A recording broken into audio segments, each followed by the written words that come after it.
भगवान गौतम बुद्ध का जन्म कपिलवस्तु वर्तमान नेपाल में एक शाही परिवार में हुआ था।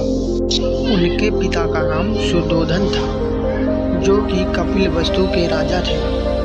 कपिलवस्तु के राजा सुद्धोधन सिद्धार्थ को हर सुख सुविधा प्रदान करते थे और बाहरी वातावरण से दूर रखते थे। उनको कभी भी सुख और दुख का एहसास नहीं होने देते थे और उनके पिता सिद्धार्थ को महल के अंदर रहने की ही इजाज़त देते थे।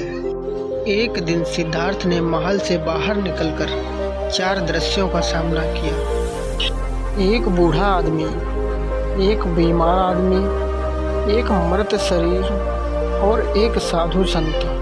इन दृश्यों ने जीवन के अस्थायी और दुखद पहलुओं का एहसास कराया।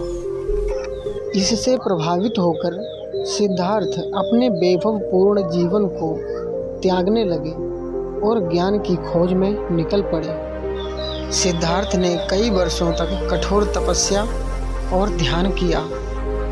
अंततः उन्होंने बोधि वृक्ष के नीचे ध्यान लगाकर गहन अध्ययन और साधना के बाद आत्मज्ञान को प्राप्त किया। इस क्षण को बोधि प्राप्ति या बुद्धत्व कहा जाता है। सिद्धार्थ अब बुद्ध के रूप में प्रसिद्ध हुए, जिसका अर्थ है जागृत या प्रबुद्ध।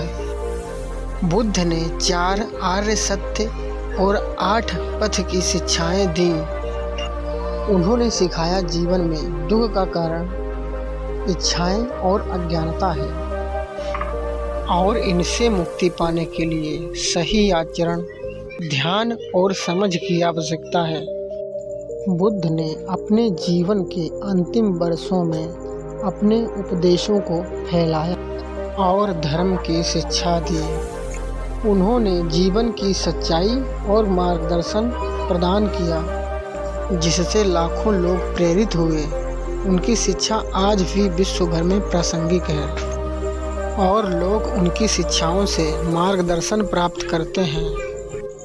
गौतम बुद्ध की कहानी जीवन की वास्तविकताओं को समझने और दुख से मुक्ति प्राप्त करने की दिशा में एक अमूल्य प्रेरणा है।